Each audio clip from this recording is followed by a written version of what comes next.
Très chers frères et sœurs, très chers bénis de Yah, toutes les fois que Yah soit sanctifié, que son règne vienne, que sa volonté se fasse, surtout qu'il nous donne la force de courir sans cesse. Oui, parce que nous sommes fatigués. Exactement, nous sommes fatigués.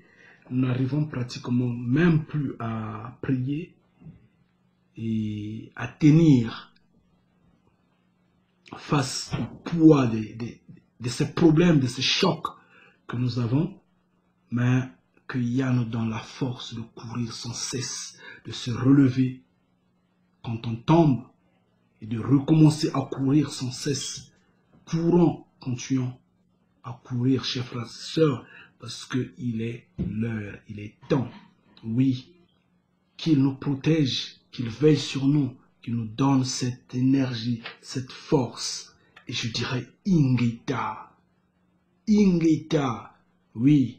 Par là, je profite de saluer mes frères et sœurs qui sont en Tunisie, qui sont en Suisse, qui sont en Espagne. Je n'oublie pas ceux de la France, ceux de la Belgique, de l'Italie. Je n'oublie pas ceux des États-Unis, ceux du Cameroun, ceux de la Côte d'Ivoire, du Tchad, du Gabon, de la RDC, du Congo-Brazzaville.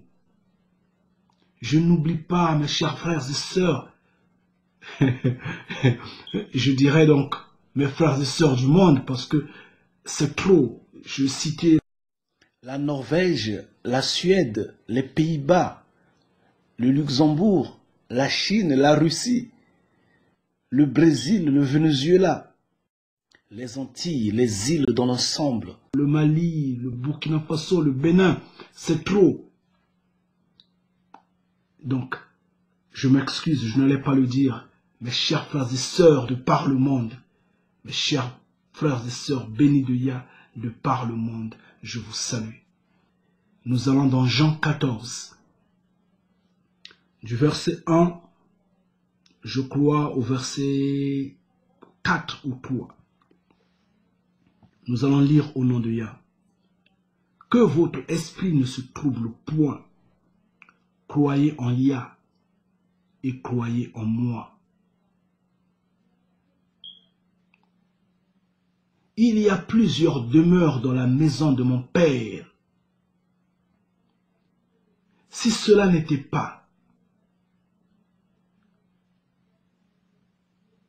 je vous l'aurais dit. Je vais vous préparer une place. Et lorsque je m'en serai allé et que je vous aurai préparé une place, je reviendrai et je vous prendrai avec moi afin que là où je suis, vous y soyez aussi. Vous savez où je vais et vous en savez les chemins. Ingeta. C'est simple. C'est vrai que Yeshua ici s'exprime en indexant les cieux, le royaume des cieux. Il dit, croyez en moi. Mais avant de croire en moi, croyez d'abord en mon Père. Croyez en Yah et croyez en moi. Moi, parce que je suis en face de vous, parce que je vous dis la vérité. Parce que je vous transmets ce que je reçois de mon Père. Croyez en moi parce que je sais qui suis-je. Il dit, la maison de mon Père a beaucoup de demeures, a beaucoup de places. Ici, il ne parle pas de la maison en tant que le palais royal. Il ne parle pas de la maison en tant que l'immeuble, mais il parle de la planète. Il parle du monde planétaire que son Père contrôle. Il dit, il y a beaucoup de demeures. Je vais vous aménager une place. Donc je pars auprès du Père et je dis au Père, regarde, j'ai des des amis qui sont sur terre, comme tu les connais, puis c'est toi qui les avais créés, alors prépare leur place, je vais repartir pour les chercher. Mes chers frères et sœurs, comment Yeshua va venir chercher les gens qu'il va emmener quelque part sans pour autant qu'il ait la permission de Yah? Comment peut-il prendre les gens de la terre à quelque part dans les cieux si ce n'est possible? Il n'avait pas parlé en vain. Quand il dit, vous savez là où je vais et vous en connaissez le chemin, il voulait seulement dire le chemin, la montée vers les cieux. Parce que quand il part, ou quand son père venait sur terre, les apôtres voyaient les objets volants descendre, les engins venir des cieux. Donc il dit, vous connaissez où est-ce que je pars dans les cieux, auprès de mon père, et vous en connaissez le chemin des cieux. Mais le vrai chemin qui conduit dans les cieux, ils n'en connaissaient pas. D'où Thomas va s'insurger pour dire, mais Seigneur, nous ne savons pas où tu vas, et comment pouvons-nous savoir le chemin? Mais Yeshua, le simplement possible, l'avait dit parce qu'il sait qu'il va partir devant leurs yeux, devant eux, tout le monde verra de ses yeux. C'est certain, Yeshua est véridique. Il dit, s'il n'y avait pas de place dans la maison de mon Père, j'allais vous le dire. Je n'allais pas le cacher, j'allais le dire. Mais je vous le dis, qu'il y a plusieurs demeures dans la maison de mon Père. Oui, c'est évident, parce que Yah contrôle beaucoup de planètes sur le système solaire, notre système solaire et peut-être dans d'autres systèmes solaires. C'est parce que les Elohim sont repartis sur plusieurs planètes. Mais c'est une population, un seul peuple. Et donc c'est facile pour Yah, bien sûr, d'aménager une planète entière, uniquement pour les élus, uniquement pour les hommes de la terre, uniquement pour les amis de Yeshua, pour ses enfants, pour ses fils. Yah a ce pouvoir. C'est pourquoi Yeshua ici essaie de faire comprendre à ceux qui étaient derrière lui, ne vous en faites pas.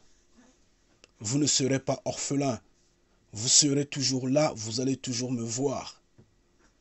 Je vais aménager la place. Si aujourd'hui on pose la question à un de ces religieux ou bien à tous ces religieux-là, pourquoi, soi-disant, Satan sera lié pour 1000 ans? Pourquoi il sera lié pour un jour? Pourquoi on va laisser la terre au repos pendant ces 1000 ans-là? Pourquoi? Personne ne sera capable de répondre à cette question-là. Et on fait comprendre aux gens que Satan sera détruit, que Satan sera lié. Oui, c'est des théories simples pour convaincre les esprits faibles. Donc, il y a beaucoup de choses que les gens ne comprennent pas et vivent dans la confusion totale. Il y a beaucoup de choses que les gens essaient un peu de dire selon leurs rêves, selon leur idéologie de flatteur. Alors, bon sommeil à ceux qui dorment. Bon sommeil à ceux qui dorment, qui confondent. C'est leur problème. Mais je vous le dis le simplement possible que ça existe et ça va exister. Ça va exister et c'est bientôt et nous sommes là. Et notre génération ne passera pas, nous le verrons. Yeshua l'a redit dans Jean 17 au verset 24. Il a exprimé une fois de plus son besoin de voir les hommes dans les cieux. Je ne rentrerai pas en détail sur Révélation et autres, parce que tous connaissons qu'il y aura l'enlèvement. Et peut-être que vous connaissez plus de versets bibliques dessus que moi.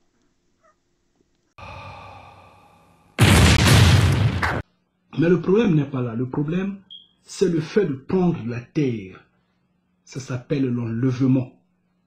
Arracher quelque chose de la terre, emmener dans les cieux. L'enlèvement existe, très chers frères et sœurs. On entend parler que c'est une fausse idéologie maquillée par je ne sais X, Y, Z, ayant eu une spiritualité soi-disant avancée, et après ils ont essayé d'embrouiller les gens pour garder les gens captifs dans la pauvreté sur terre afin de dominer les gens. Ça, c'est n'importe quoi. L'enlèvement existe. Je vous le dis en vérité. Si les gens ne croient pas à ce que le livre d'Apocalypse l'explique, à ce que le livre des Révélations l'explique, c'est leur problème. Mais la vérité est que l'enlèvement existe. Yeshua a dit ici lui-même, dans la maison de son Père, il y a beaucoup de demeures, il s'en va préparer une place pour nous, pour les élus. Oui, c'est évident, même si à l'instant il parlait seulement à ses apôtres. Enoch a été enlevé vivant, il était parti dans les cieux. Ça, c'est l'enlèvement. Le prophète Élie a été enlevé vivant, il était parti dans les cieux. Ça, c'est l'enlèvement.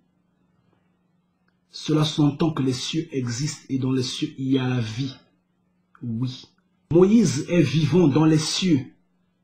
Moïse, il est vivant. La preuve, au moment de la transfiguration de Yeshua sur la montagne, il avait apparu, il était venu des cieux pour rencontrer Yeshua, pour lui parler.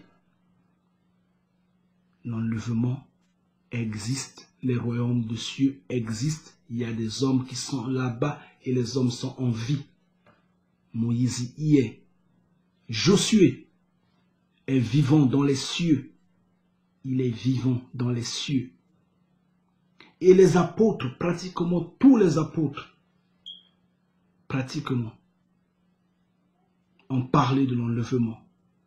Je ne vais pas citer X, tel verset, tel chapitre, je ne vais pas m'éterniser dessus. Il est dit que nous verrons le Père, nous, les vivants, les hommes de la terre, notamment les élus. Oui, en vérité, notamment les élus, et donc les bénis de Yah, verront Yah de leurs yeux, de leurs propres yeux. Ils verront le Père, le Créateur vivant, comme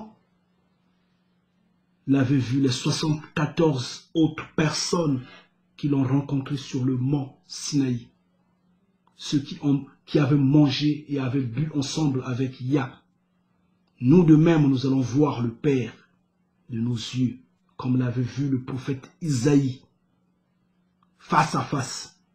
C'est écrit dans 1 Jean 3 au verset 2. Il n'y a pas de doute pour ça. Dans 1 Thessaloniciens 4, verset 17, l'apôtre Paul a essayé d'expliquer le phénomène de l'enlèvement sans beaucoup de détails. Maintenant, si on part dans le livre de Révélation, là-bas, c'est vraiment, les détails sont là. Et entre-temps, j'avais essayé d'expliquer un tout petit peu sur l'enlèvement. Donc, très chers frères et sœurs, je vous invite à ne pas être embrouillé. La certitude est que la 3e guerre mondiale est inévitable. Elle est là, elle va venir, elle va frapper bientôt. Bientôt, il y aura des foudres sur terre. Il y aura du soufre sur terre. Il y aura de la panique totale, de l'angoisse. des grands sermons de dons. Oui. Et c'est lors que Yeshua va intervenir. Oui. C'est lors que Yah va intervenir, que l'armée des cieux va intervenir, que les prophètes vont revenir. Et c'est la vérité et elle est ainsi et personne ne va la changer. Maintenant, si ceux qui appartiennent à l'idéologie du Kingdom Now, le royaume maintenant, ceux qui pensent que la vie ce n'est que sur terre, voilà pourquoi ils se concentrent à escroquer les gens en prenant des dîmes, en prenant des offrandes ça et là, en s'achetant des jets privés, des gros cylindrés et autres. C'est leur problème. Ils vont trembler quand ils verront l'armée des cieux. Ils vont trembler quand ils verront les vrais élus être épargnés et pris pour aller dans les cieux. L'enlèvement existe, je le dis en vérité. Les élus seront enlevés. Yeshua, nous le verrons de nos yeux et nous irons dans les cieux. Nous serons enlevés. Pourquoi les autres vont se terrer sous terre? Ça a été écrit. C'est dans Révélation qu'on avait dit ça. Donc si cela se réalise, et en réalité les gens sont en train de créer des bunkers pour se cacher. La marque de la bête est en train d'être finalisée.